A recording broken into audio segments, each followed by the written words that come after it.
LewRockwell.com. He's a former congressional chief of staff to Ron Paul and founder and chairman of the Ludwig von Mises Institute, is an opponent of the state, its wars, and its socialism.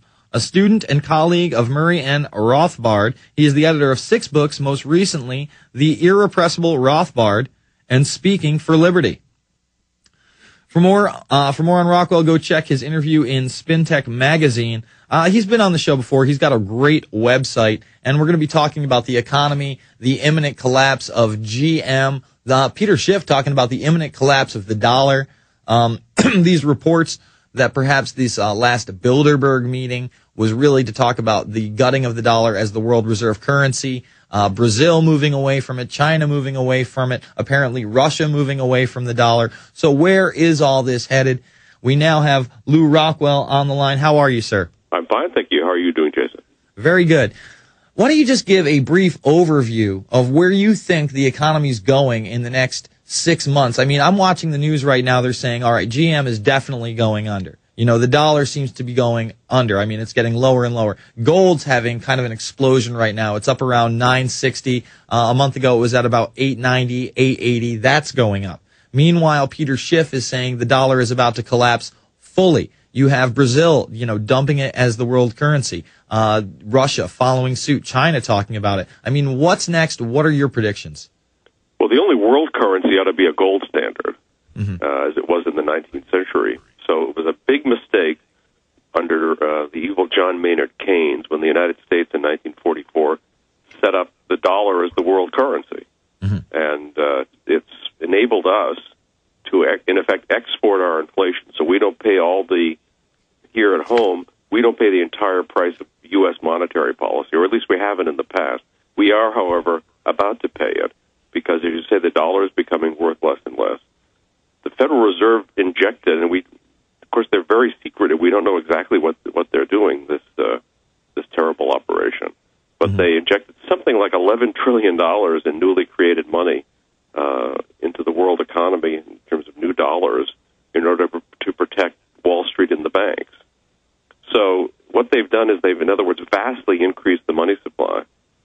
So far, that money has gone into reserves in the banks. The banks are running almost 100% reserves, which is what Murray Rothbard would have liked. I mean, this is because fractional reserves are always a source of much evil and economic disaster. Well, let's talk about when the recovery, when people perceive the recovery is starting, and people and businessmen start borrowing again, banks, in other words, start lending, because right now that lending and borrowing is not going on. Thank goodness, because we've just been through a period of crazed borrowing and lending. But when that lending and borrowing starts again, then we're going to see very high inflation rates, maybe hyperinflation, and it's very scary business. Well, let's talk about the IMF and their role in all of this and the SDR units or the special drawing rights units and where they come into play. I mean, they started really hyping these up after the G20. We know trillions were fused into the economy through these SDRs. We know that Mexico took $47 billion from the IMF because of the swine flu outbreak. What are these SDR units? Well, the International Monetary Fund, like the World Bank, was set up ironically as part of what we're talking about, Keynes and the Bretton Woods conference in 1944. You can think of these, it's sort of like the UN. It's a disguise for U.S. operations. It makes it seem like the whole world is doing things. So the IMF is one of these institutions set up by Franklin Roosevelt and the rest of the boys back in 1944, and it serves as a way to give foreign aid without directly coming from the U.S. So yeah, they can give money to Mexico, they can give money to various places. And they also created a long time ago these special drawing rights, were just another fiat currency, but this time created by the IMF. It doesn't mean anything. It's not a good thing. It may engender more inflation, which is a great evil always and everywhere. And of course, inflation is a benefit to the government. It's a benefit to the big banks. It's a benefit to government contractors, military-industrial complex, all the rest of the flies that hang around the garbage can in Washington, D.C. But it's not good for the rest of us, this devaluation of the dollar. So the IMF is part of the deal, just like the Federal Reserve. These are all bad right agencies. And what we actually need is a money that can't be depreciated by the government. We don't need a money that a bunch of guys with a counterfeiting press, which is exactly what the Federal Reserve is, can just print them up at will. We've had that kind of a money since 1971 and Richard Nixon's abolition of the final tiny tide of the gold standard. And we're in very serious trouble, not just us, the whole world, because of what the Federal Reserve and its assistant central banks in Britain and Germany and elsewhere did during this recent boom after 9/11, when Bush and Greenspan turned the monetary spigot on full. So we're only beginning to pay the price, and I think we've got very serious troubles ahead of us. And I just hope we know who to blame. We need to blame the Federal Reserve, and sure, the IMF and all those other agencies. But the key evil is the central bank, the Federal Reserve, that has made possible, ever since its establishment in 1913, the diminution of American liberty, the vast increase in growth of the federal government, world wars, every kind of disaster you can think of, made possible by this monster, as Andrew Jackson called one of its predecessors, the central bank, the Federal Reserve.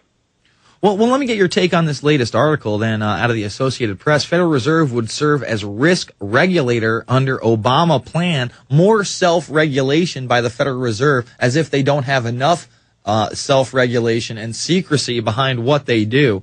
I mean, the Obama administration is proposing that the U.S. Federal Reserve serve as an all-seeing regulator to detect activities that could pose risks to the entire financial system. That's like saying, Don Corleone is going to investigate the mafia. It's absolutely insane. Well, one of the things that happened after the government crisis, I mean, it is what the Federal Reserve caused this economic crisis. They caused the artificial boom, the housing boom, and so forth. They caused the bust. So then there's a bust, and with every institution in society, if any institution, a church, a business, or whatever, flops on its face in a total embarrassing disaster, nobody says, you know what, we need to give those people more money and more power. But with the government, the answer always, of course, is more money and more power. So the Federal Reserve wrecks the economy and wrecks the world's economy.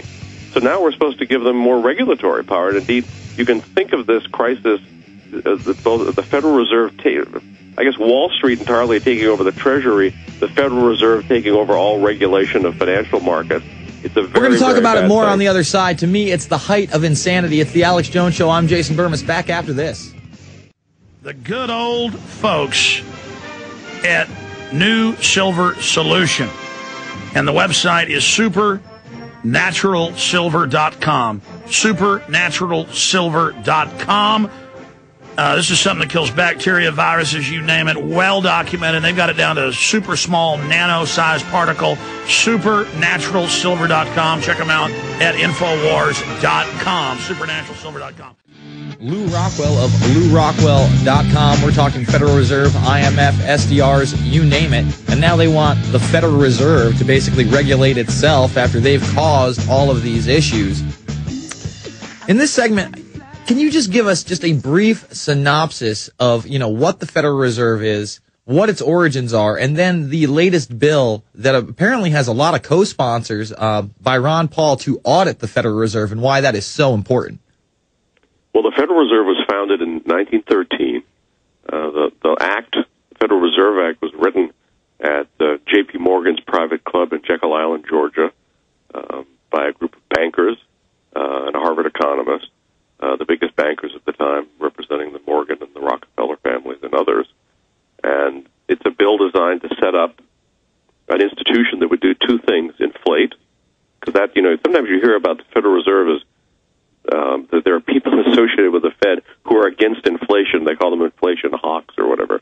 This is just ridiculous. The central bank, the Federal Reserve, its job is to inflate. That's what it does. And you can think of it. It's a different process than this, but morally and economically, it's no different than just printing up a bunch of $100 bills in your basement, except, of course, on a vast, vast scale. Now, what the Federal Reserve, so they do that, and it was set out to benefit the big banks, allow them to inflate and be the so-called lender of last resort, so that during a boom, when the boom went bust, Federal Reserves cause a boom. When it goes bust, they would give money to the banks to make sure they didn't suffer any damage. just as the Federal Reserve did in this most recent crisis. So that's what the Federal Reserve was set up to do. It's an agency of the banks, for the banks, by the banks, set up by the U.S. government, like many other regulatory agencies, actually working for the interest of, for special interests as well as for the interests of the state itself. So it causes this inflation. It also causes business cycles because the money is injected through the banking system to the benefit of the bank. It causes the business cycle. That is, it causes artificial booms and busts, just like we've seen since 9/11. These things are horrendously damaging. Some people make money out of them, but the average person is, of course, only harmed, and we've all been harmed. And thank goodness for Ron Paul, who his entire career in public life has been dedicated to sound money and to exposing what the Federal Reserve does and doing everything he can to stop the Federal Reserve from hurting us all.